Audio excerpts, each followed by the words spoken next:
chance to join the conversation and talk about what you want to talk about.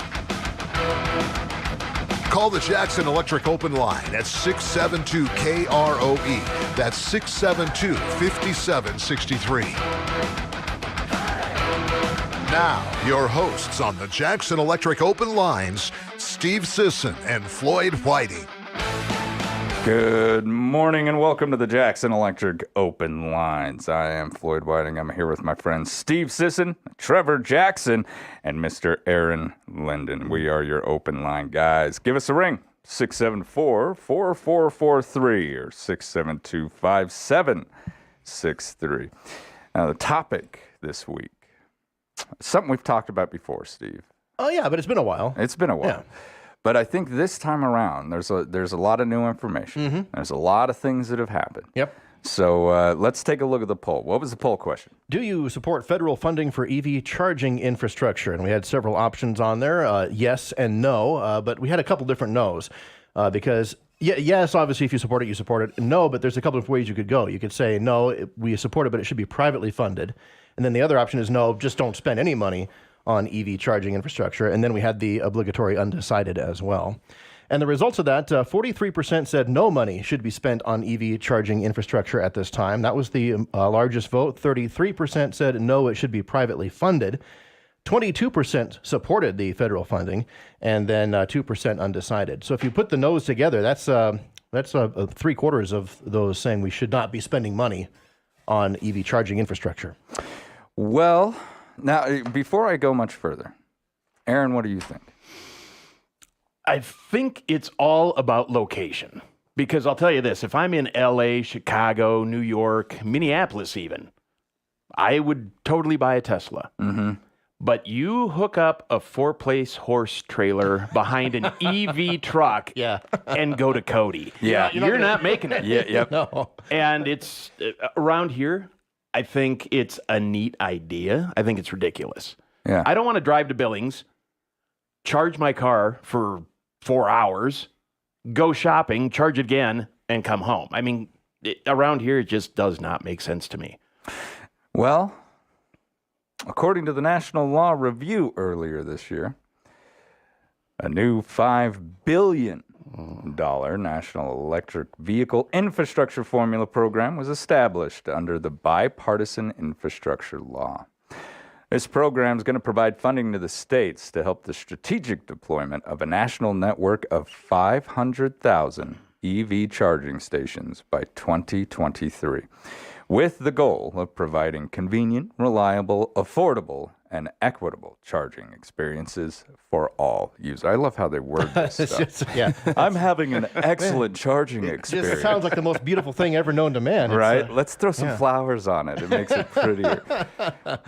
Now, this $5 billion is going to be distributed to states over the next 5 years, with $615 million of that available in fiscal year 2022. So it's happening. Yeah. Interesting that you bring it up, though, because I just sat through a YDOT presentation on the State Transformation Improvement Program. And tell me about that, because each state had to have basically a plan in place to get this funding. Right. And we got it done. We did. It's just, it's really interesting because we're getting lots of money for this. We're getting roughly about, I've got facts and figures here, over the next several years. 15%, okay, we're getting $45 million goes to local communities, right? So in 2022, electric vehicles, 3.9 million, 2023, 5.5, on and on through 2026. The interesting thing about this, though, is this really is one of those things that applies to big communities. Yeah. They want in this mandate. So in the the Infrastructure Jobs Act, you have to have a charging station every 50 miles within 1 mile of the highway. Of the highway, yep. Well, that from here to Buffalo, awesome. Then what? Yeah. Yep. Right.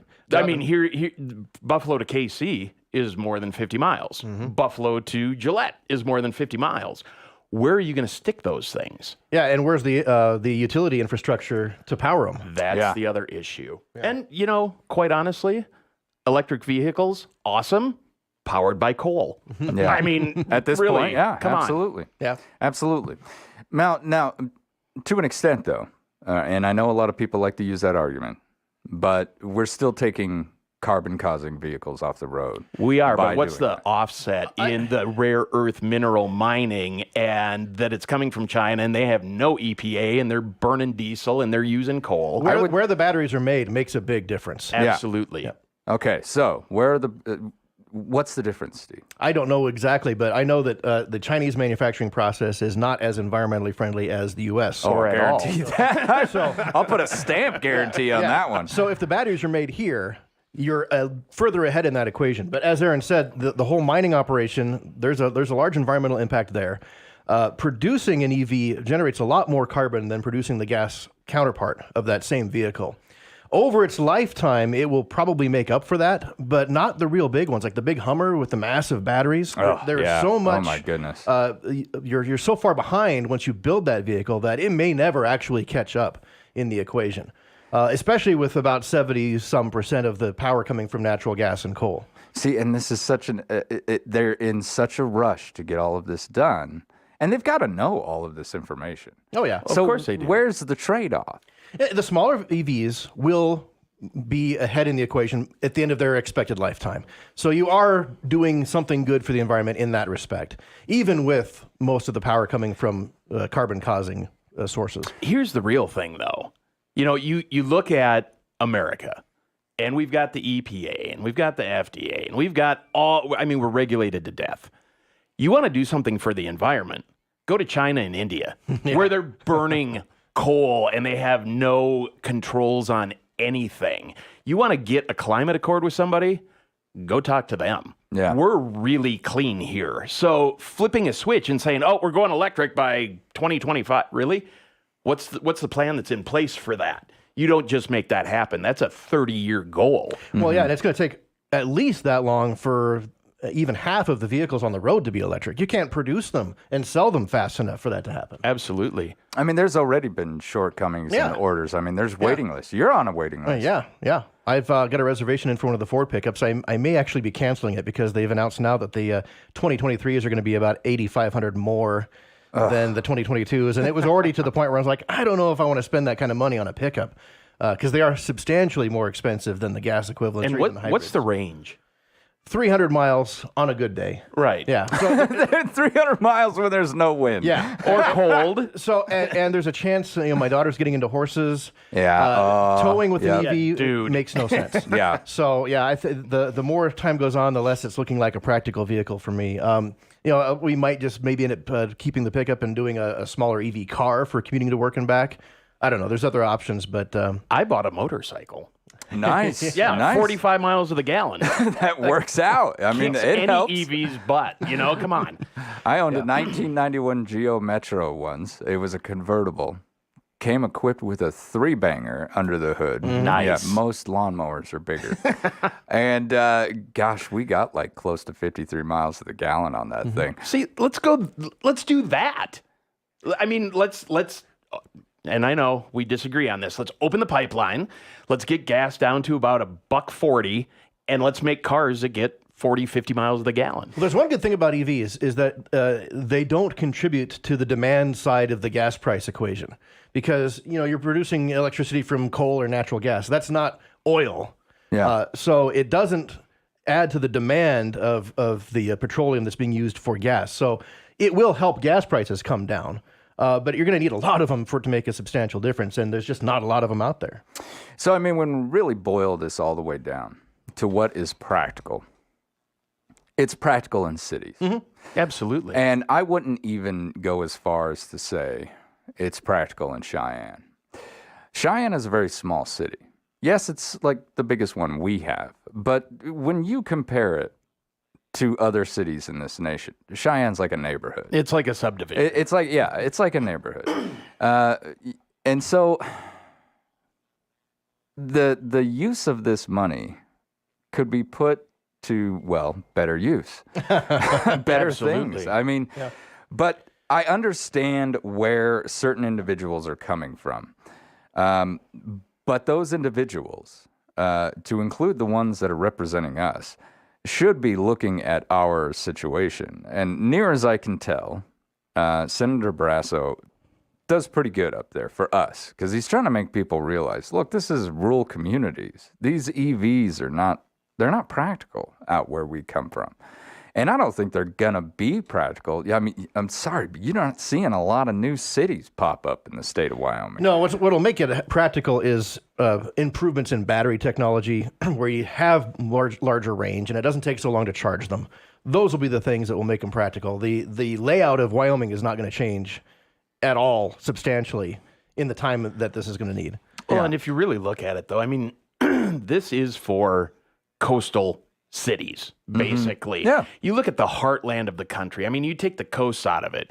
Oklahoma, Montana, Idaho, Wyoming, Nebraska.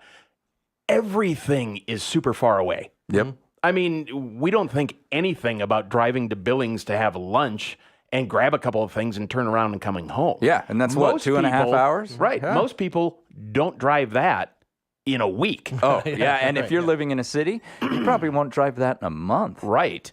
So for those people, that's awesome. But this one-size-fits-all philosophy of, we have to go all electric. Really?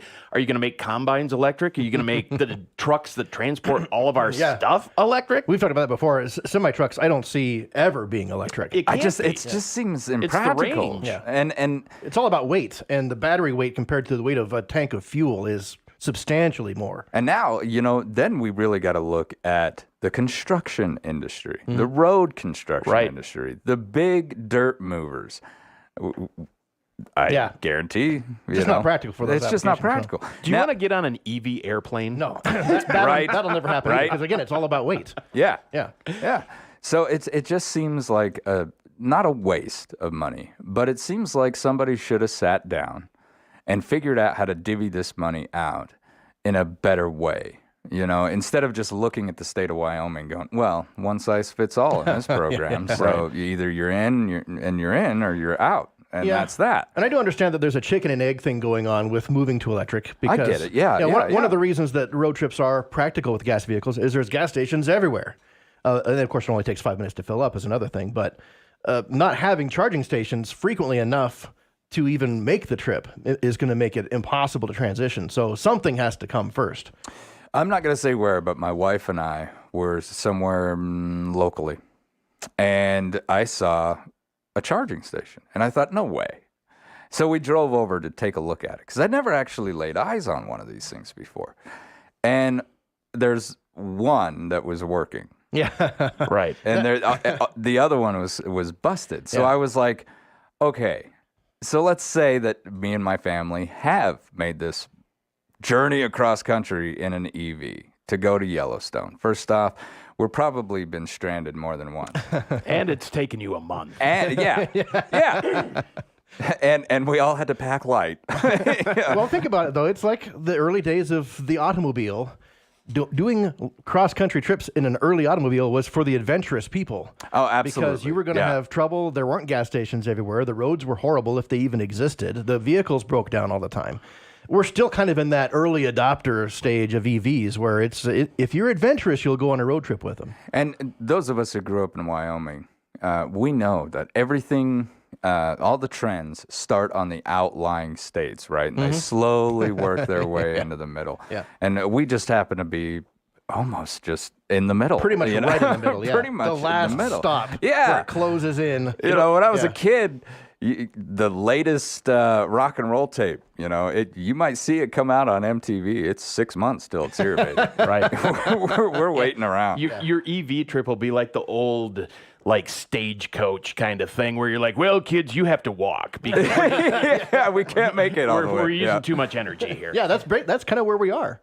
And I understand, like you do, Steve, and I'm sure you see it too, Aaron. We eventually have to do this. I think it makes sense. Okay, We need to stop we have burning to do oil this. just to move people around. Yeah. I think that makes sense. Yeah. I think that's fine.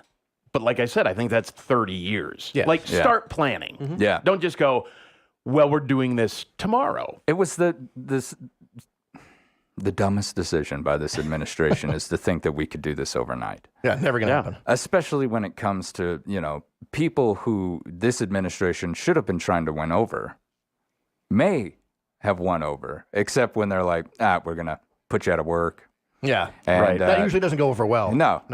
And by the way, not only we're going to put you out of work, but we're going to try and change the industry that you've come up with. Your entire state. Yeah, so you cannot made find money, a job. so you can't find a job anyway. We're going to put you out of work. You don't have money, but go buy an $80,000 EV that you can't use to get to Billings. And you can't buy anyway because they aren't making them fast enough. Right. And don't worry about putting up EV stations because the government that you hate to fund will fund it.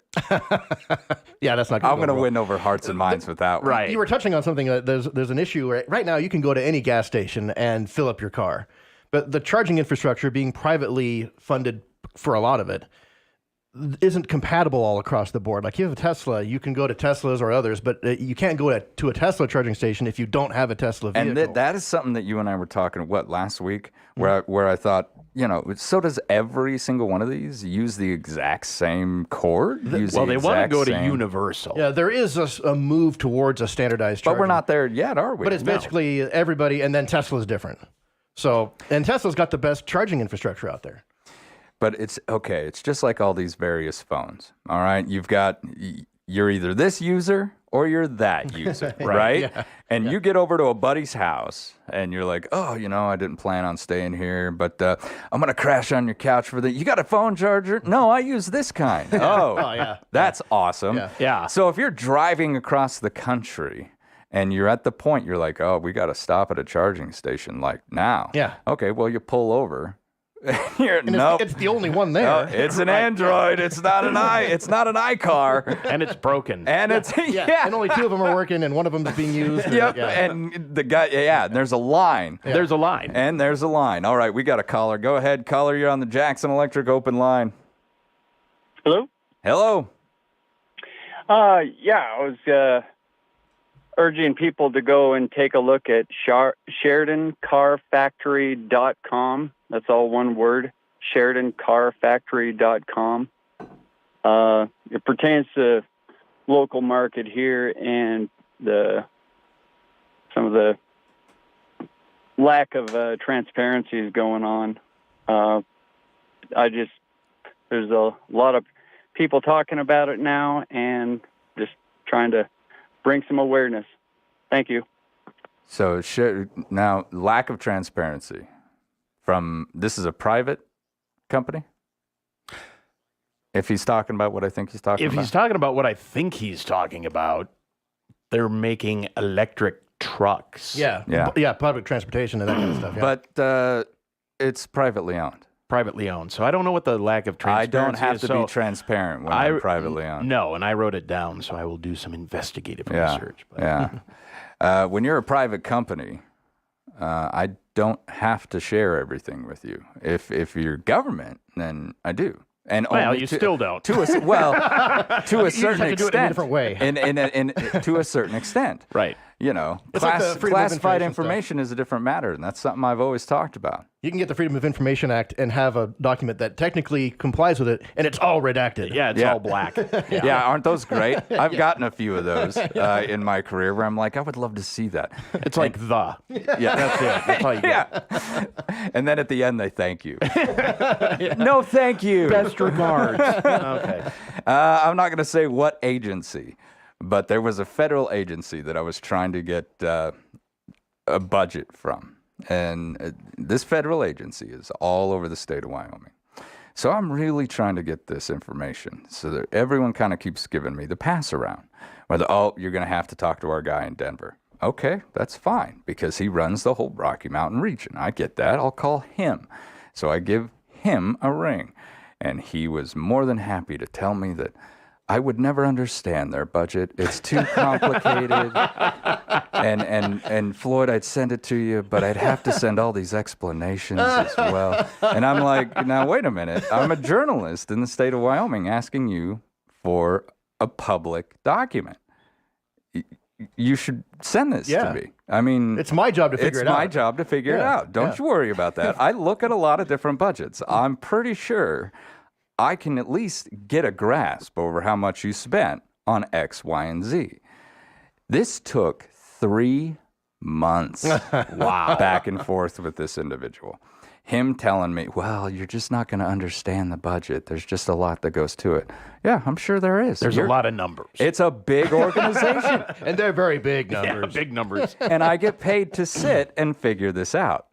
Eventually, we got it. The document was literally so huge. I swear, he probably added stuff, just tacked it on. They're like, well, what about the introduction to this regulation that has nothing? Tack it on. Wrote in there. I want this file so big that he hates my guts. But it's a headache to do this, especially from the bigger governments or the bigger government agencies. When you're, small town newspaper journalist, and they're like, I don't want to show you that. Right. You're a hick. You're not going to understand this. All right, I'm going to take a quick commercial break. This is the Jackson Electric Open Lines on 930 KROE and 103.9 FM, Sheridan.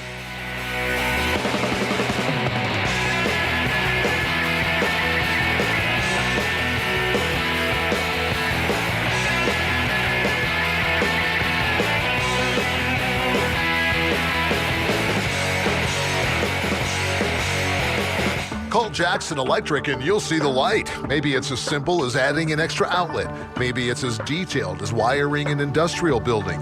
Maybe it's high-efficiency LED lighting or fire alarm system or phone system installation and repair. Maybe it's data system wiring, irrigation wiring, or electric motor sales and repair. Commercial, residential, industrial, agriculture, above ground, below ground. Call Jackson Electric and you'll see the light. 1851 North Main in Sheridan. Remember when your dad used to yell through the bathroom door, "Hey, in there, did you fall in?"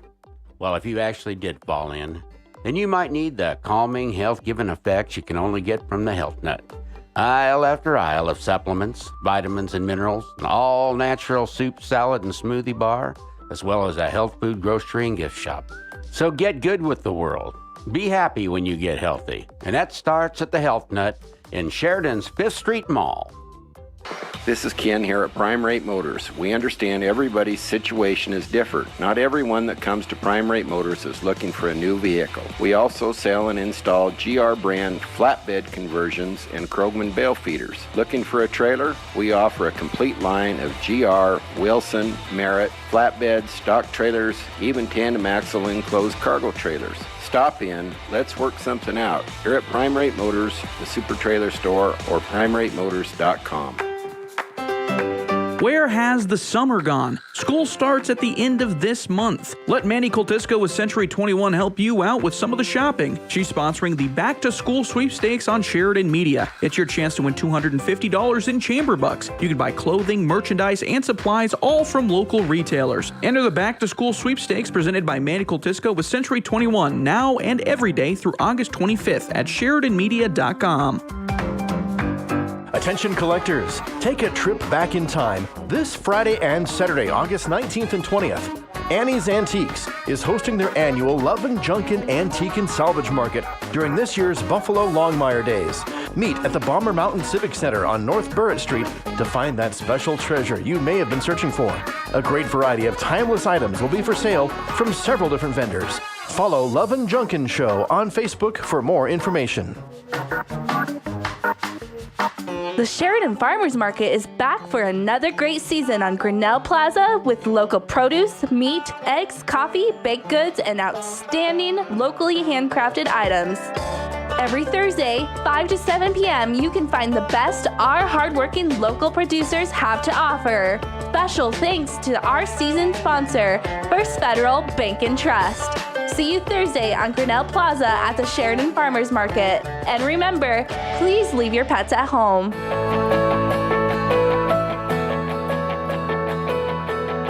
Good morning and welcome back to the Jackson Electric Open Lines. I'm Floyd Whiting and I'm here with my friends Steve Sisson and Trevor Jackson and Mr. Aaron Linden. We're your open line guys. Give us a ring, 674-4443 or 672-5763.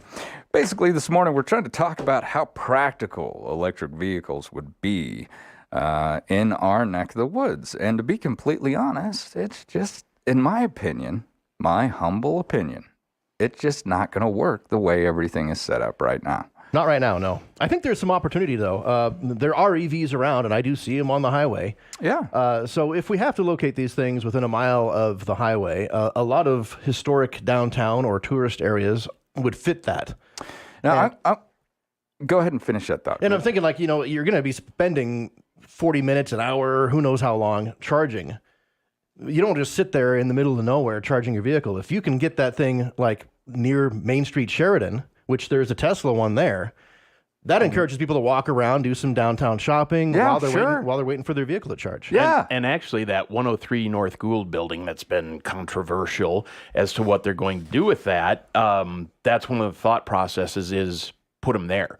But that also falls outside of the national mandate. It's more than a mile from the interstate. Wow. So YDOT has actually put in for some variances on these things. Whether those will come to fruition or not, I don't know. But I agree. I think that would be great. You put a bank of 6 of them down there, and you get people walking downtown, having lunch, buying stuff, seeing historic Sheridan. They've got time on their hands. Why not have them spend some time and money here while they're doing it? The current ones that we have down at the Best Western, not really that conducive because everything in Sheridan's within walking distance, really. Right, but right. for most people, they go, 6 blocks, really? And it's like the guy that pulls into the gym to go on the treadmill for 5 miles, but he drives around finding the spot right in front. Like, what sense does that make? But whatever. Yeah. Humans are weird, man. Now, I got to take a caller, but I do want to say that Wyoming's response, the YDOT's response to this whole thing, was one that once I got finished reading the executive summary of their proposal because every single state had to have a plan. Right. To receive the funding, you've got to turn in this big plan, and then they've got to agree to the plan, and then you get to be part of this whole handout, right? Mm-hmm. Hand back, let's say that. Yeah. Right. Now, but YDOT's response was very practical. I feel that they had a good response. And if you want to look it up, folks, it's out there online. It's easy to find. Their response, I'll try to get the name for you. I don't have it here in front of me. But you can look this up. And in the executive summary, which was typed out by Luke Reiner, the director of YDOT right now, he basically says, look, we're not using this here. But he understands, YDOT understands, we are the gateway to a lot of national treasures. We've got Devil's Tower. We've got Yellowstone. People from all over the world come here to see this stuff. He understands that. So basically what YDOT's doing is like with those variances, I think that's a great move where they're like, look, guys, let's be real. Wyomingites are not going to use this stuff in force. Right. But what will happen is tourism. Yeah. Sure. Well, that's the thing with EVs then anyway. we can apply it. Those charging stations are for people on trips because otherwise you plug it into your house at home at night and you don't need to use the charging station. You don't need to go to the gas station because it's always got a full tank every morning. Sure. You drive to work and back, you're never going to need those charging stations. Let me get to this caller, but I want to ask you what the heck happened to the hybrids. That's what I want to know. All right, caller, go ahead. You're on the Jackson Electric Open Line. I think one of the things that people aren't talking about that's far more important than what we've been discussing this morning is the military. How in the world are we going to have, if we get rid of petroleum, how are we going to have fighter planes and bombers operating to defend our country in times of war? And look at your history, for heaven's sake. Also, look at the Navy. The Navy's submarines are nuclear-powered. The Navy's aircraft carriers are nuclear-powered. but the hundreds of other surface ships that they have are all powered by petroleum. Look at your history. I've got these wonderful old World War II documentaries. For instance, Battlefield, and it showed in the episode The Battle of Leyte Gulf, which was probably one of the largest naval battles in the history of the world, that it shows one Japanese surface ship towing another Japanese surface ship because that other ship had run out of fuel. Now, boys and girls, being an ex-Navy man, being an ex-submarine sailor, being an ex-merchant seaman, you're not going to win many naval battles with empty fuel tanks. And there aren't any places for these ships to be recharging out in the middle of the Pacific. And they don't think about that. What about Air Force One? Is Biden going to be flying around using wind turbines or using solar panels? What about the presidential limo? Why doesn't he pay for the gas for that 7 mile per gallon presidential limo? Why doesn't he fill it up? You know, they have things like the Battle of the Bulge, which began December 16, 1944, was the Germans' last desperate attempt to try to hold on. And they lost the Battle of the Bulge not because it was a bad idea, it was a brilliant idea, but they didn't have enough diesel fuel for their tanks to make it up to Antwerp, where they could have divided the British and American forces, and the Brits would have immediately surrendered, as they did 11 other times throughout the war in major battles. And they didn't make it simply because they ran out of fuel. The Japanese were done because our submarine service during World War II comprised only 1.6% of all active duty Navy personnel. Yet they accounted for over 55% of Japanese shipping losses throughout World War II. And you're not going to win any wars without petroleum. I'm sorry. That's being just totally idealistic when these people think we're going to wave a magic wand and electrify everything. Well, what about your practical things like your fighter planes and your bombers and your surface ships? They require, and your tanks, they require petroleum. They certainly do. They really do. The entire military, as a former member myself, I can tell you that we use a lot of diesel. And on that note, there is nothing like getting ready to go out and they fire those trucks up and you can smell that diesel warming up. I'm sorry, but there is it's like a primal response. Right now, I'm telling you, my skin is like, it's tingling. You can smell I can it. smell that, where I'm like, we're getting ready to head out, boys. Like, it's just a signal. I got another caller real quick. Go ahead, caller. You're on the Jackson Electric open line. Another beautiful day in Sheridan County. Absolutely, and, sir. Quite a history lesson there.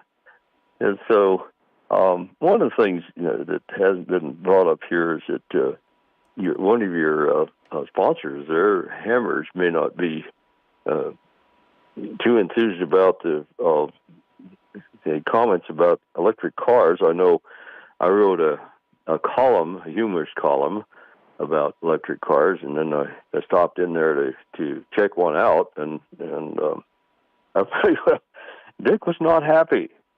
He chewed me out. In fact, he said I was interfering with his business by downplaying the value of electric cars. But I think they're probably coming, and I can imagine that a lot of the people in town here. I don't imagine those. I haven't priced one of those things, but I can't imagine somebody working at McDonald's being able to afford one. But there's probably a lot of other people who would use it to run around town if they could afford another car. But that being said, it might be that there will be enough of them later on to where people will be able to use them to go further distances or whatever. Or maybe it'd be like those little electric bikes that you see in the cities. You drive it so far and leave it and get in another one, and everybody just gets to use it. You just get charged for using the car. You don't actually own it. That gross. might be a concept. Gross. That doesn't appeal to too many Americans, I don't think. I've seen other people's cars. Gross. No thanks.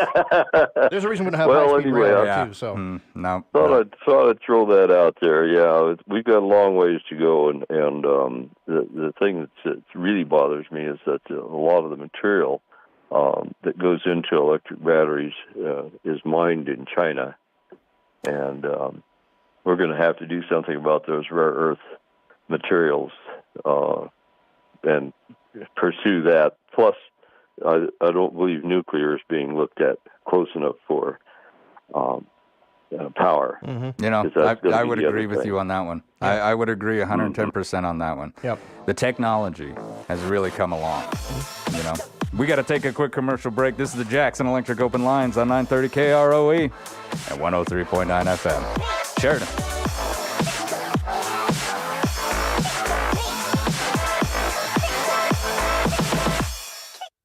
Plug into Jackson Electric and feel the power. If it has anything to do with electricity, anything at all, call Jackson Electric. Commercial, residential, agricultural, it makes no difference. Call Jackson Electric. Jackson Electric does high-efficiency LED lighting and fire alarm systems installation, wiring at home, wiring a business, new electrical service, or enlarging existing service.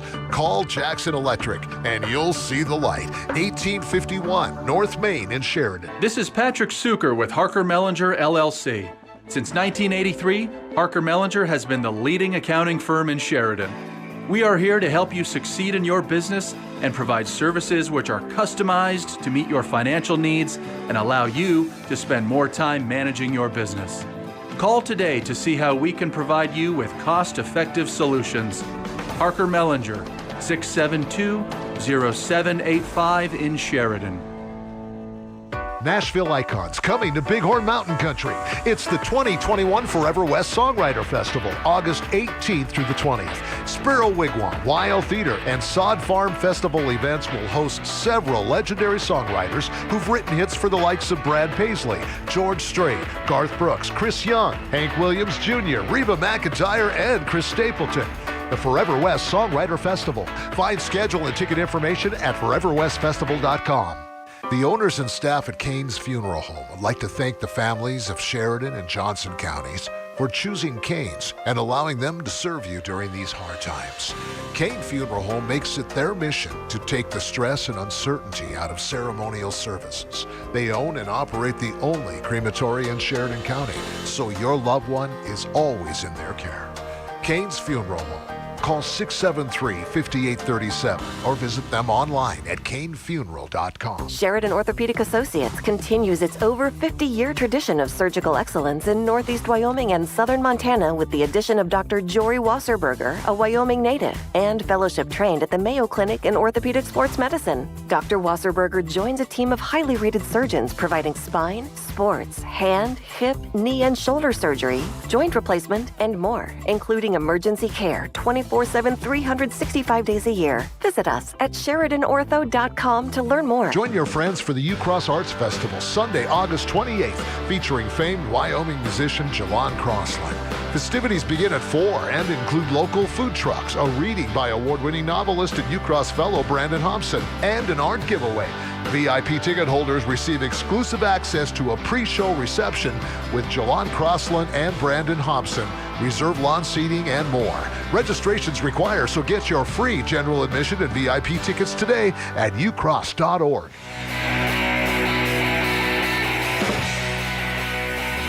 Good morning and welcome back to the Jackson Electric Open Lines. I'm Floyd Whiting here with my friends Steve Sisson, Trevor Jackson, and Aaron Linden. We are your open line guys. Give us a ring, 674-4443, 672-5763.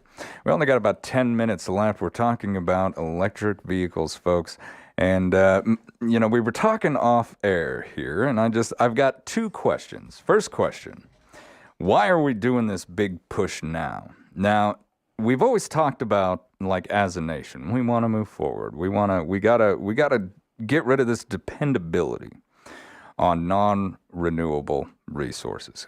They're non-renewable. We're not making more. Peak oil was an issue all the way back in the 70s. And we've been literally digging shale out of the grounds and squeezing rocks trying to get blood from that. We've been doing that for a while. It's a very costly, long process to do that. Now all of a sudden our government wants us to convert everybody all at once today. Not yesterday, not tomorrow. We got to get this done right now, all across the nation. The all or nothing mentality, I think, is so a problem. frustrating. It's the big turnoff. Yeah, absolutely. Yeah. You have to, Floyd, right now. Yeah. But I don't want to. At the same time, it's what people say. Like, there was a law enforcement agency that talked about getting an electric pickup, and all the comments were, "Well, that'll be great in a high-speed chase. I just got to go 100 miles, and it'll be dead at the side of the road." Well, first of all, most police chases are over in less than 20 miles. Yeah. Actually, most are over in less than 5 miles. They know what they're doing. And most law enforcement agencies don't use their pickups on high-speed chases anyway. An EV doesn't have to replace every vehicle on the road. Yeah. It just has to serve its purpose. And there are a lot of vehicles on the road right now that could be electric. It doesn't have to answer all the questions, but it can answer some of them. Agreed. There's the compromise. Yeah, and that's a step in the right direction. But that's the thing, is it's the compromise. Yeah. It's this all or nothing mentality that we're in right now. Yeah. You're left, you're right. There is no in between. I mean, it's are all electric. No, we can't be, But especially here. But we can push in that direction. And one of those compromises, the hybrid. Look, I drove it wasn't my vehicle, but I drove a hybrid for work for quite a while. And when you go to stop or any change in movement, what happened was it would recharge those batteries. Okay, so then you get out there on the freeway and you're clicking along. Well, then you would actually hear your gas engine turn off and your electric engine would kick on. And you knew I could get anywhere in the state of Wyoming in a hybrid as long as I've got some gas in the tank. That's right. Absolutely. Right? Yeah. And I'm generating power as I'm driving down the road. There's a great compromise. Why are we not pumping hybrids out? And instead, everybody's like, we need to go to this EV, just EV, love EV. Here's money for EV. You want an EV? I got some EV. No, I want a hybrid. Yeah. Right. I drive a hybrid. Hybrids make a lot of sense. Yeah, I would love to do that. All right, we got another caller. Go ahead. You're on the Jackson Electric open line. Hi, I just wanted to make some comments about the electric cars. I don't think anybody's ever said that we're going to get rid of petroleum products completely. It's going to take a long time, as all of these big changes do, and it'll be years before we see any of those changes. But I feel like we've always been a country of new innovations and forward thinking. And there's a lot of really smart people that are working on this to make it feasible for military vehicles and everything else. I also heard of some people that are working on a product that they would mix with blacktop as a highway to finish the highways that would charge your electric cars as you drive down the road. Now, wouldn't that be something? It actually would. I'm an old woman, but I am really excited to look forward about what is possible here. I think solar panel roofs for charging stations. I think that would be great. Yeah, you're in the shade and you're making some electricity on top of it. Yeah, and again, like she said, there's innovative people out there who are doing great things. I totally get that. And I hope those great things come sooner rather than later. But right now, I would say if you are a smart entrepreneur, the best thing that you can actually produce that all of us could agree would work without a huge increase in cost. Because yes, I love the idea of driving on a freeway that's going to charge my car. That is awesome. How much is that going to cost? Well, and what are they going to charge you to drive down that? Because when you go plug your car in to a charging station, you get charged. It's not free power. Yeah. Right. Yeah. You get charged. Yeah. So that becomes the other side of it. Okay, now you jump on I-90 and it's a toll road. And it's going to cost you X amount of dollars to get to wherever you're going. So I don't know. One of my favorite things that I ever saw was in a bigger city. there was a bank of Tesla stations, and every one of them had a powered by coal sticker on it. And I just thought that was brilliant because most people, they go, well, it's an electric car. You go, where's the electricity come from? They're like, the station? Yeah, they don't No, think past that. Yeah. it actually comes from us using petroleum or coal or natural gas. So, But again, all of that is going to have to eventually be phased out, my friend. All of it. We're going to run out of coal. We're going to run out of oil. We're going to run out of this stuff. This stuff isn't around for forever. And I agree. But what's our reserve? 100 years? Well, let's make a 30-year plan. Yeah. Hybrids, baby. It's a good- Smart it's a entrepreneur step in the right makes some direction. hybrids. I got another caller. Go ahead. You're on the Jackson Electric open line. All right, they're gone. Maybe they were trying to make the hybrid point. He just made it for him. I'm telling you, I don't get it. I don't get why everyone needs to have an all or nothing attitude right now when we can compromise and put out brand new models of hybrids. One of the reasons to not get a hybrid is that you're not really getting a lot of the electric benefit as far as no maintenance and not having to go to a gas station and that kind of stuff. It is a compromise vehicle. You get incredible mileage, and you do get kind of the best of both worlds in that respect. But one of the advantages to an EV is it's very mechanically simple. You don't have oil changes. You don't have a bunch of differentials and gears and stuff like that, transmissions. Maintenance is very little on those, and you don't have to go to gas stations. So I can see where we've talked about this before. A two-vehicle household, you could do one of each. Yeah, and get a compromise that way as well. That's our in-town car. That's our going out-of-town car. Yeah. I mean, that's I don't know. Well, folks, I don't think this situation is something that can be fixed overnight. No, but they want us to. Well, it's just not going to happen. They can't make them fast enough to do what they want to do. Well, the technology just simply is not here yet. You cannot mine It's a batteries great that idea. quickly. We live in a big country, and what we have to try and do is understand each other. And it's really hard when those of us who've kind of grown up in rural Wyoming our whole lives know very little of what it's like to live in a city, and vice versa. You know, you got to keep in mind there are individuals in this country who've never seen a mountain. There's individuals in this country who've never seen a wide open space, and they're just as much an American as you or I. Mm-hmm. You know, these people in these inner cities, there's a lot of them, okay? And they control a lot of stuff. And they're going to grow up, and they're going to do great things as well when it comes to EV. Mm-hmm. Well, we're in early adopter city. territory. In the city. In the city, because I know people in New York that have lived their entire life within 7 blocks. Oh, and sure, I mean, we're talking New York blocks. They're like a mile long, but they don't even drive. Yep. Never driven before. A lot of New Yorkers.